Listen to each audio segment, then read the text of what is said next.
What's up guys, Miss Bess here, back with another Star Wars Galaxy of Heroes commentary video, and this time, pretty much just like the last time, we are doing more of the Lord of Hunger event.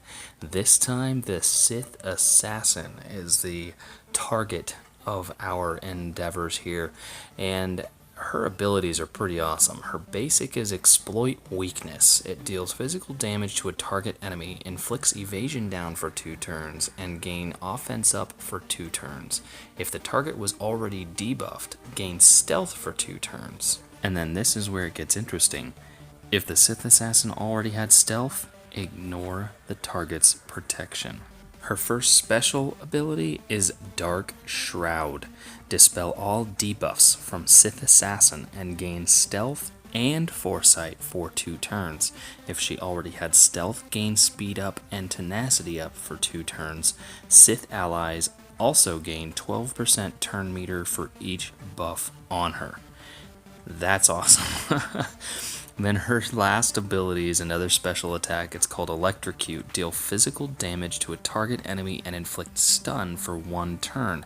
If Sith Assassin already had stealth, dispel all buffs from Sith Assassin. Deal 5% more damage for each effect dispelled and each living Sith ally. And, you guessed it, ignore the target's protection. So, just like yesterday in the Lord of Hunger event for the Sith Trooper, I decided to have a little bit of fun with the Sith Assassin event as well, using lower leveled characters initially for my squad selection, just to, well, have fun, and also to kind of get a little bit more of a feel for how the Sith Assassin was actually utilized, how the abilities worked and all of that. So to obviously get a chance to actually attack with the Sith Assassin and use more than just one attack in the whole engagement, I decided to use lower level characters again because it worked out pretty well yesterday for the Sith Trooper event, and it was actually a little bit more fun. So I went with almost the same lineup, except I threw my Sith Trooper in there just for fun. So this was actually kind of fun, using the Sith Trooper in the event for the Sith Assassin. I thought that was kind of fun. Obviously, he was still Gear 6 because I haven't gotten the gear to get him to Gear 7. Plus, I figure I've got other commitments that are a little bit more pressing at the time, so I decided not to go and just farm a piece of gear just to get him to Gear 7. I'm not going to be using him anytime soon, so at any rate, the Sith Assassin, her abilities really hinge on being able to time her abilities right and sequence them in a way that makes the most benefit out of her stealth and then also out of her buffs. If you use her first special ability that would normally just give her stealth, after you've already used her basic in a scenario where she already gains stealth, not only is she going to gain foresight, but she'll gain some of those other buffs as well.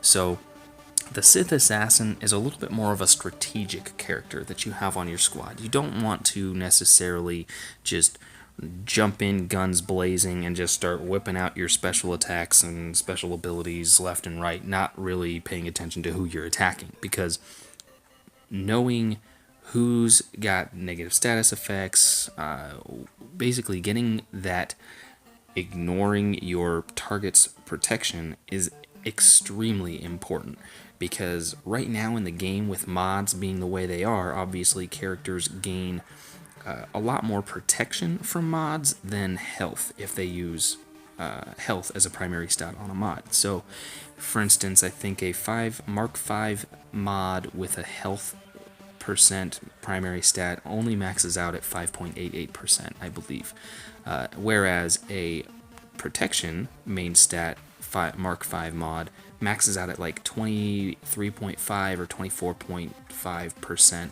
protection gained. So obviously the protection gain is much higher from a mod with a primary protection rather than primary health. So more people run protection on their mods than health. Where this comes into play is with the Sith Assassin. As you'll see later on in the video, at the last stage, the tier 4 of this event, the Sith Assassin is hitting for a lot of damage with her special ability, the Electrocute. So being able to ignore protection with that ability, you can essentially take out a significant number of characters in the game. I'm talking characters that have less than 20,000 health, but significant amount of protection. That special ability has some extreme lethality in its potential. So it's important to play the Sith Assassin if you decide to actually level her up and utilize her at gear max in one of your squads, which I could see her excelling stupendously on a Zeta Maul squad where you're giving all of your Sith allies stealth to begin the round. I mean, her whole synergy, her whole kit revolves almost exclusively around whether or not she has stealth. So she's a lot of fun to play with. She's definitely the thinking player's character, where you definitely want to be more methodical in your abilities. However, ability block and buff immunity will be the bane of Sith Assassin's existence. Essentially, having B2 on the enemy squad is going to be brutal. So you just saw right there, now this is the third tier of the event, and she just cracked out a 13k crit with her special ability. Now granted, that was with a few extra buffs and 2 Sith on her ally squad, so she gained a decent amount of bonus damage there, but that was only tier 3 of this event. So it's that ability is gonna be kicker. I mean, she's awesome. I'm thoroughly impressed with the way that they've managed to make these kits simple but elegant. It's really actually pretty awesome to see a character with no uniques and no leader abilities actually making you want to level them up and actually utilize them heavily. It really says something about the way that they've been able to tweak and design abilities in a way that makes you actually want to play the character. So kudos to, I believe it's Conduit is the one who is actually in charge of character design, because this character is awesome. At least on the initial impressions, I'm very excited to level this character up and put them on my squad in some way or another, even if it's only to play in Galactic War, because the stealth synergy, the ability to ignore protection if you play the character strategically. You see there, using her basic ability, I gained stealth just by attacking a character that already had a negative status effect. So she's a lot of fun. I feel like I'm saying that a whole lot, but she is.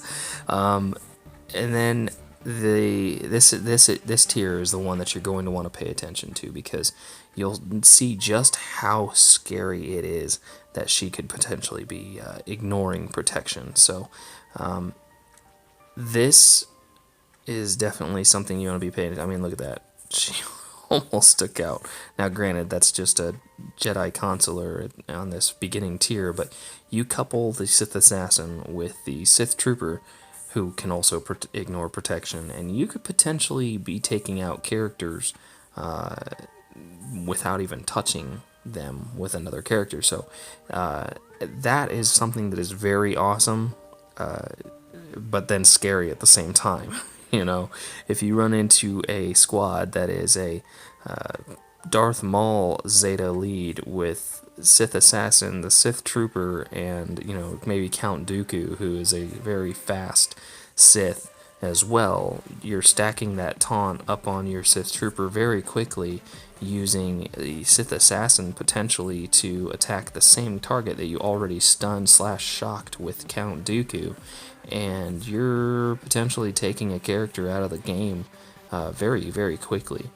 Especially if you time abilities and attacks correctly, your Sith Trooper could be following up your Sith Assassin and finishing off whatever character the Sith Assassin wasn't or may not have been able to finish off with her first volley of attacks. So I thoroughly enjoy these characters. I think that the focus on Sith right now is very, very awesome.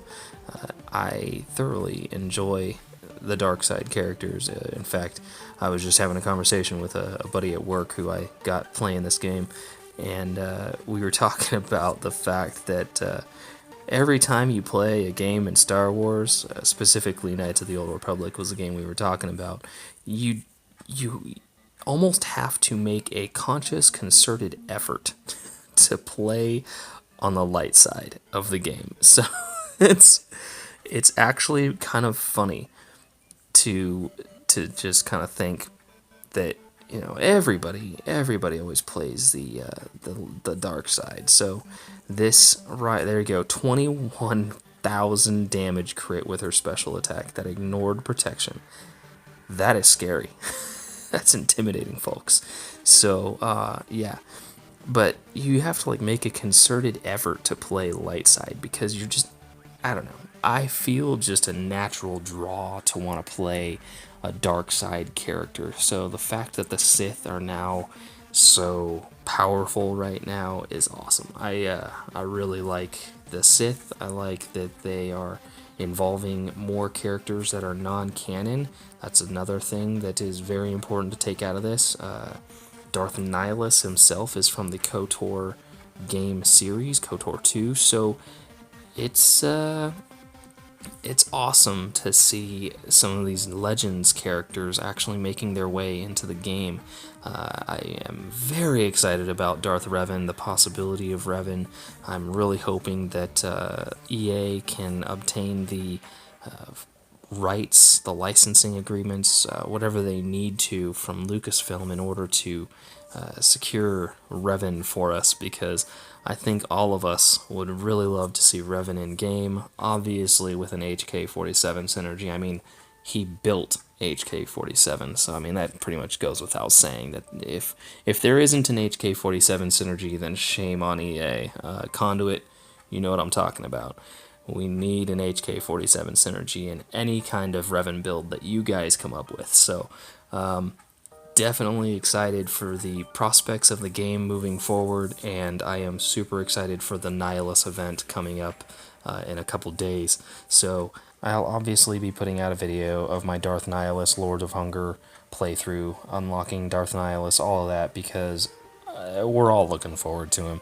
But I do want to take a minute to talk about my Patreon server. I recently went live on Patreon a few months ago, and I haven't really pitched it much, but I wanted to tell you guys about one of the biggest perks that I think is worth supporting me for, and that is for early access to my videos. I will be posting all of my videos, unless there is an embargo placed on the content of that video by EA, in a dedicated server that will only be accessible to my patrons on my Discord server. So if you like what I do, like my videos, like my content, please consider becoming a patron. Shout out to Deathwatch, my guildmate, who is my official first patron. And as always, guys, thanks for watching. Like, favorite, subscribe, check me out on Facebook, Twitter, join my Discord server, and consider checking out my Patreon site. All those links are in the description below. And I am working on my Darth Vader character review.